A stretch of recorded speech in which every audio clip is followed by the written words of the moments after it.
देखिए, कांग्रेस और बीजेपी एक ही सिक्के के दो पहलू हैं और बड़ी अच्छी बात कही है साहब नेता ने कि देखो फर्क क्या है, कोई झटके से काटता है, कोई हलाल करता है। झटके से काटे तो उसको कह दो कि वो बीजेपी है और होले होले काटे तो उसका नाम कांग्रेस है। और आपने नहीं देखा दूसरी जगहों पर इनके दर्जनों नेता रात को कांग्रेस में थे और सुबह को भाजपा में चले गए। तो भाजपा की ए टीम और बी टीम तो खुद है, उनको दूसरे को कहते हुए लाज लगनी चाहिए। अंधेरा जहां बहुत ज्यादा था हमने वहां चिराग जलाया और जहां जहां अंधेरा नजर आएगा वहां चिराग जलाया। नमस्कार, खास मुलाकात में आपका बहुत बहुत स्वागत है। अगर हैदराबाद की कोई पार्टी बिहार में सियासत दलों की गणित को बना और बिगाड़ने लगे, अगर सीमांचल के एक छोटे से कस्बे में, छोटे से क्षेत्र में चुनाव लड़ने वाली पार्टी अगर पूरे बिहार में अपने उम्मीदवार को उतारने लगे, तो बिहार के जो लोकल पार्टियां हैं उनके कान खड़े होना लाजमी है। वो हैरान है, परेशान है कि आखिर हो क्या रहा है, आखिर इसके पीछे किसका दिमाग काम कर रहा है। तो आइए इस खास मुलाकात में हम आपको उसी दिमाग से मिलाने जा रहे हैं जिन्होंने बिहार की सियासत को एक नई तस्वीर देने की कोशिश की है। हमारे साथ हैं AIMIM के प्रमुख, बिहार प्रमुख अख्तरुल ईमान साहब। जानते हैं कि उन्होंने इतने कम समय में यह कारनामा कैसे कर दिखाया। बहुत स्वागत है सर। जी सर साहब, बहुत बहुत शुक्रिया।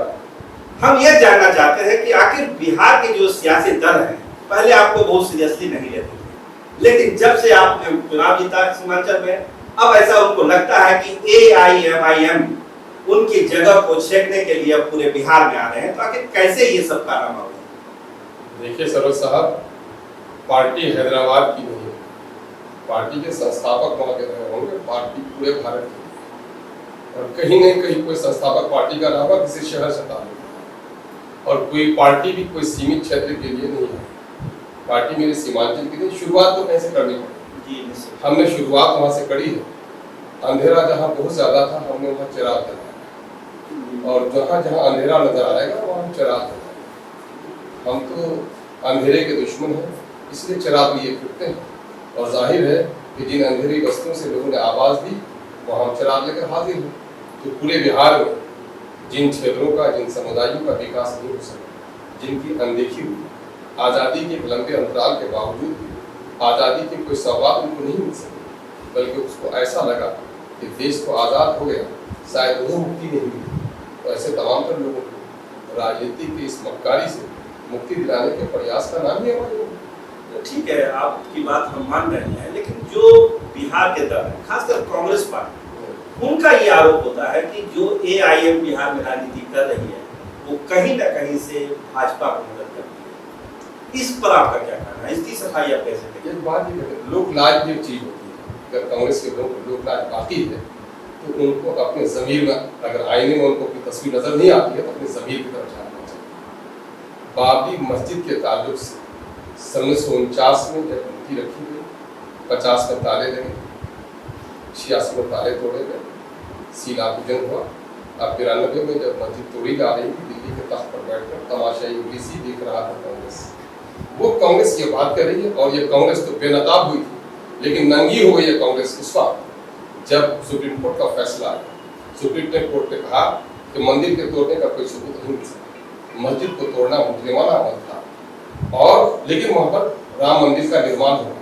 इस फैसले से RSS और बीजेपी के लोग उछलते तो कोई बात नहीं थी, लेकिन कांग्रेस के लोग भी बराबर उछल रहे थे। कांग्रेस के नेता ये कह रहे थे कि कांग्रेस भी खुद चाहती है कि वहां भव्य राम मंदिर का निर्माण हो। कांग्रेस नंगी हो गई थी, शायद कहीं भी कुछ वस्त्र बचा था, लेकिन 5 अगस्त को जब बाबरी मस्जिद की जगह पर राम जन्मभूमि के निर्माण के लिए देश के प्रधानमंत्री आए, जो तमाम तर सेकुलर रवायतों को तोड़कर आए, तो उस वक्त क्या क्या नहीं कहा कांग्रेस के लोग। कांग्रेस के शहजादे, चाहे राहुल हो, शहजादी, चाहे उनकी बेटी प्रियंका हो, सब लोगों ने ये कहा पिताजी के सपनों को साकार होने का समय और राम मंदिर का निर्माण राष्ट्रीय एकता का सबूत होगा। क्या मंदिर, मस्जिद, गुरुद्वारे ये राष्ट्रीय एकता का सबूत नहीं है? मंदिर को, मस्जिद को तोड़कर मंदिर बनाया जाए तब वो राष्ट्रीय एकता का सबूत होगा। क्या करती पूजे जी के साहब, यहाँ शिला पूजन की, भूमि पूजन की जरूरत क्या थी? काम तो मेरे जमाने में हुआ। RSS और बीजेपी के लोग ईंट पत्थर और संगमरमर से ही बनाना चाहते थे मंदिर, लेकिन कांग्रेस के कमलनाथ जी ने कहा नहीं, राम मंदिर के लिए मेरा प्रयास सबसे ज्यादा है इसलिए मैं चांदी की ईंट से बनाऊंगा। और वो कांग्रेस है ना, क्या रहा रोल इनका? तलाक बिल की पेशी पर एक आलिम दीन जो मुस्लिम समुदाय के बड़े धर्मज्ञानी थे, है ना, जनाब मौलाना असदुल्लाह कासी साहब रहमतुल्लाह अलैह, उनको तलाक बिल पर बोलने नहीं दिया ये कांग्रेस। इस कांग्रेस का चेहरा चाल चरित्र यकीनन है कि 2002 के गुजरात को हम कभी माफ नहीं कर सकते, लेकिन क्या भागलपुर को हम माफ कर देंगे? क्या मुरादाबाद को बिहार देश की जनता माफ कर देगी? क्या कांग्रेस की हुकूमत रही यूपी में और पीएससी के नौजवानों ने जाकर अक़लियत के लोगों को हंडर नदी के किनारे हाथ उठाकर अपने सीने पे गोली चलाई, लोग इसे माफ कर देंगे? देखिए, कांग्रेस और बीजेपी एक ही सिक्के के दो पहलू हैं। और बड़ी अच्छी बात कही है साहब नेता ने, ये देखो फर्क क्या है, कोई झटके से काटता है, कोई हलाल करता है। झटके से काटे तो उसको कह दो कि वो बीजेपी है, और होले होले काटे तो उसका नाम कांग्रेस है। और इन लोगों ने वही सारा काम किया है, वो राजनीतिक कटाव से इसने हमें दो चार किया है। इनके दर्जनों नेता, आपने नहीं देखा कर्नाटक में, आपने नहीं देखा दूसरी जगहों पर, इनके दर्जनों नेता रात को कांग्रेस में थे और सुबह को भाजपा में चले गए। तो भाजपा की ए टीम और बी टीम तो खुद है, उनको दूसरे को कहते हुए लाज लगनी चाहिए। मसला असल ये है कि अक़लियत के लोगों के वोट का जो एक लंबे अंतराल तक उसने सौदा किया, आरएसएस बीजेपी फिरका परस्ती का, सांप्रदायिकता का भय दिखाकर, खौफ दिखाकर जो अक़लियत के लोगों को लूटा इसने, तो अब ये समझता है कि ये गुलाम आबादी हमसे निकल रही है। और उसका नतीजा यह है कि बौखलाहट में वो गुलाम नबी आजाद साहब जिसने 45 साल तक कांग्रेस की सेवा की, उसको भी वो कह बैठे। और फिर आप देखेंगे सलमान खुर्शीद साहब ने खुद ही कह दिया था कि कांग्रेस के दामन पर भी मुसलमानों के खून के छींटे हैं। इतने सारे सबूत के बाद भी कांग्रेस के अंदर में अगर राजनीतिक हया भी बाकी हो तो शायद इस तरह की बात बोलने से पहले उसको जमीन को जाना चाहिए। अब बिहार की सियासत पर लौटते हैं, ठीक है, आपने सफाई दी बिहार की सियासत, सफाई नहीं थी, मैंने हक बात कही है। मैंने हक बात की तो जनता इसको सुनेगी इस आपके इंटरव्यू के माध्यम से फैसला लेगी क्या सही क्या गलत। हम लोग बिहार की सियासत पर लौटते हैं। एक बात कही जा रही है कि जैसे ही सीमांचल की सीमा आपने लांघी, पूरे बिहार में आपके कैंडिडेट खड़े हो रहे हैं। एक बात जो दूसरे दल के लोग कहते हैं कि ये वोट कटवा की स्थिति है, वोट काटने के लिए आ रहे हैं, उनको चुनावी के सीरियसनेस से कोई लेना देना नहीं है, वोट काटेंगे और बीजेपी को जिता देंगे।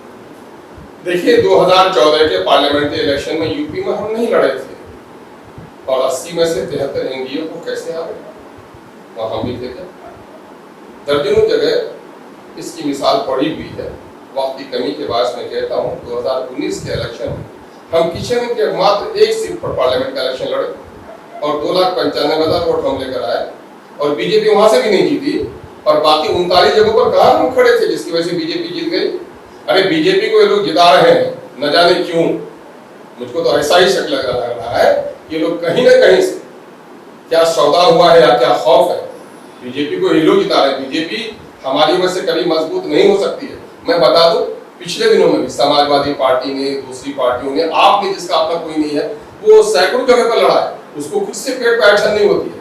और हमने सीमांचल के सिर्फ 6 सीटों पर 2015 में असेंबली के इलेक्शन लड़े और वहां तकरीबन 1 लाख हम वोट लाए। दूसरी पार्टियां जो बिहार में 100 जगह पे लाकर रह करके 1 लाख वोट नहीं ला सकी, तो हम वोट कटवा हो गए।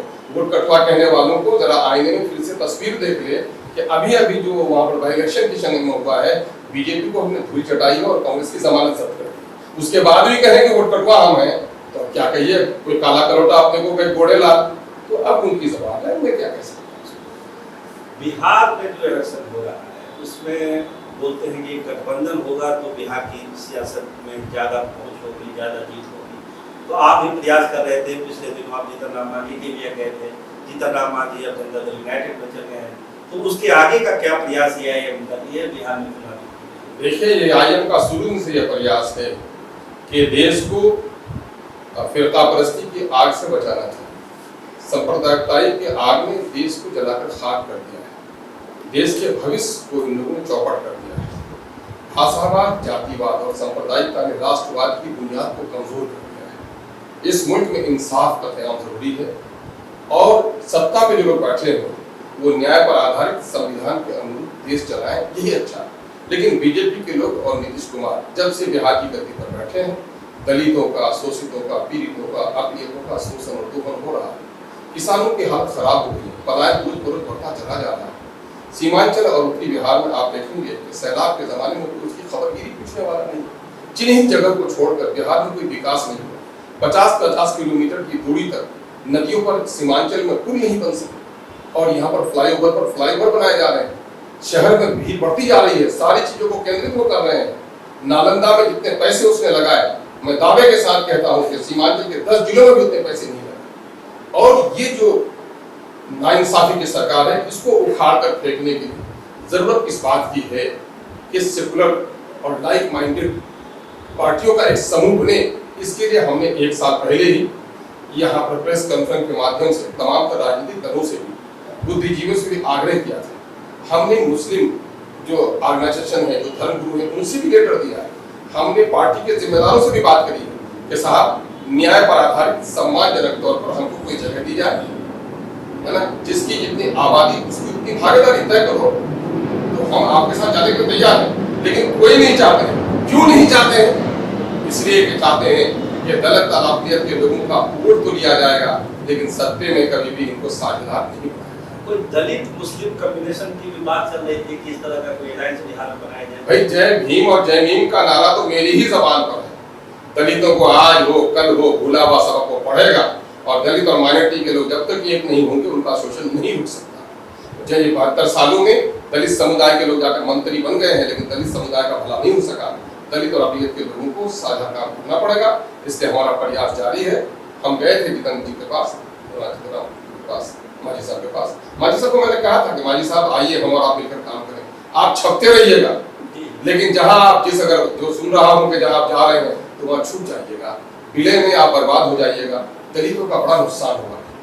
बड़े नेता हैं, माननीय मुख्यमंत्री रहे हैं अपने समय में, तो उनका जो फैसला हुआ है वो जाने। लेकिन हमारा अब भी प्रयास है कि दलितों और वंचितों, पिछड़ितों, शोषितों को लेकर कुछ समूह बने, उसके लिए प्रयास हमारा आज भी जारी है। तो वैसे में जैसे पप्पू यादव हो गए, यूडीए के भी नेता है, थर्ड फ्रंट पे, उन लोगों से भी बात हुई है? भाई देखिए, हमारा साफ कहना है कि जदयू और भाजपा के अलावा जो भी आए, संतुलित, न्याय पे आधारित, सम्मानजनक फैसला हो तो हम सब तो खबर आ रही है कि अकबरुद्दीन ओवैसी साहब भी बिहार में कैंपेन करेंगे। ओवैसी साहब तो आते ही रहे हैं, वो भी आए हैं। तो एक आम लोगों में एक धारणा है, परसेप्शन है कि AIMIM जो है वो एक हार्ड लाइन लेती है बहुत सारे मामलों में। तो क्या इस तरह की जो परसेप्शन आम लोगों में है, उस परसेप्शन को आप कैसे खत्म करेंगे? काफी विवाद होता है उसके भाषणों को लेके, बहुत दफा होता है। तो इस परसेप्शन को आप बिहार के आवाम को कैसे इस परसेप्शन से दूर करेंगे?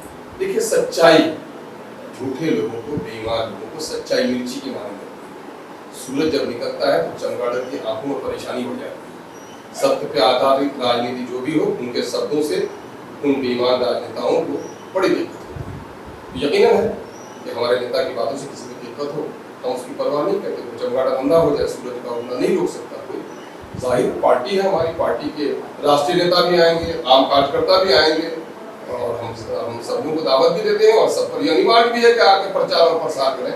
लेकिन आप कहते हैं उनके शब्दों से कौन सा शब्द बोले? मैं तो कहता हूं कि आज तक जनाब बैरिस्टर असदुद्दीन साहब ओवैसी ने जो संतुलित और संविधान पे आधारित गुफ्तगू पार्लियामेंट में की है, शायद बहुत कम लोग हैं इतनी संतुलित भाषा बोल पाते होंगे। अकबरुद्दीन साहब ने भी दर्द की आवाज उठाई है, किसी की अपेक्षा उसने नहीं की है, और ये बेजा इल्जाम हम लोगों पर लगाते हैं। इसको साफ इसी तरह समझिए, 1857 में जो हमारे पूर्वजों ने स्वतंत्रता संग्राम की चिंगारी सुलगाई थी, आग भड़काई थी, अंग्रेजों ने उसे बगावत कहा था, देशवासियों ने उसे स्वतंत्रता संग्राम कहा। तो आज हमारी आवाज, जो लोग शोषित और पीड़ित हैं, वो न्याय की आवाज समझ रहे हैं, और जो शोषण कर रहे हैं, तो ऐसी ताकतों को परेशानी। जो मुस्लिम आवाम है बिहार, वो एक ठगा महसूस करता है सियासत में। उनको लगता है कि हर पार्टी आती है, उनसे वादा करती है, लेकिन जब वादा निभाने की बात आती है तो वो मुकर जाते हैं। तो क्या AIMIM इस बात की गारंटी देगा कि बिहार का जो सियासी मुस्लिम आवाम है, वो अगर भरोसा करे AIMIM पर, तो उसको उसका वाजिब हक मिलेगा, और जो वादा ये पार्टी करेगी वो उसको पूरा करेगी? देखिए, हमने नीतीश कुमार की तरह शब्दों की बाजीगिरी नहीं की है। हमने दूसरी पार्टियों की तरह मुंगरी डाल के सपने नहीं दिखाए हैं। जो कुछ हमने कहा है सत्य पे आधारित कहा है, न आसमान की बात कही है, न पाताल की बात कही है। हमने जमीन के ऊपर की बात की है। किसी को देखना हो तो आप चलो हैदराबाद, मेरी पार्टी क्या कर रही है।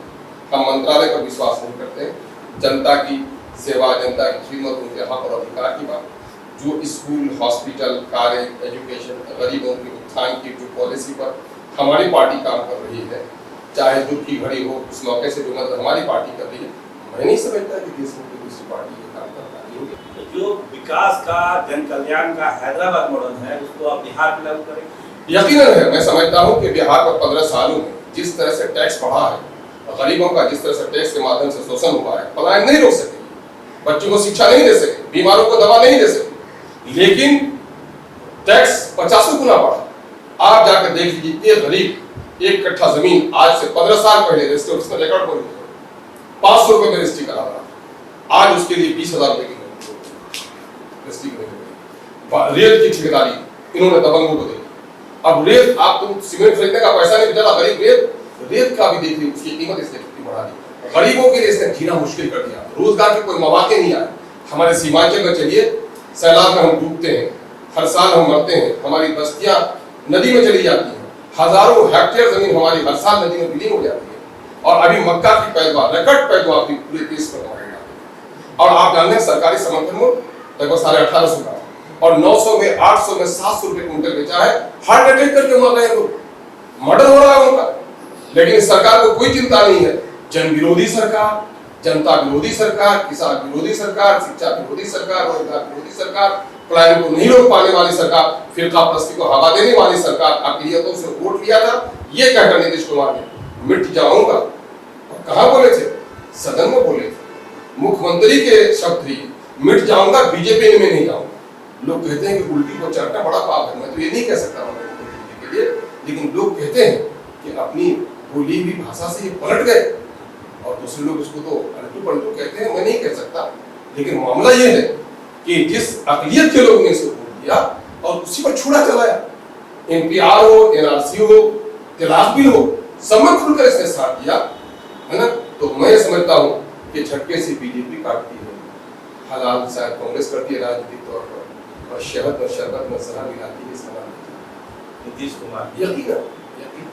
तो 2020 में AIMIM की क्या संभावना है? यकीन हम लड़ रहे हैं, हम जीतेंगे।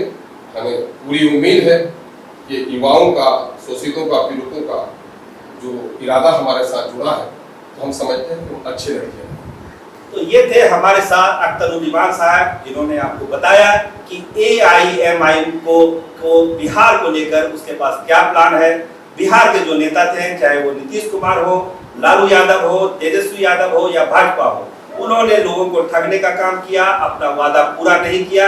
इसलिए न केवल अकलियत बल्कि पूरा बिहार का आवाम ये चाहता है कि इस बात बदलाव हो और नया चेहरा, एक ऐसा चेहरा और एक ऐसा दल बिहार की सियासत में आए जो उन वादों को पूरा करे, जो बिहार के लिए सोच सके, और जो हैदराबाद का मॉडल, विकास का मॉडल है, वो बिहार में लागू हो सके। तो खास मुलाकात में आज के लिए बस इतना ही। फिर हम किसी खास मेहमान के साथ आपसे रूबरू होंगे। आज के लिए बस इतना ही। हमारी पूरी गणादेश टीम के साथ आपका धन्यवाद। नमस्कार।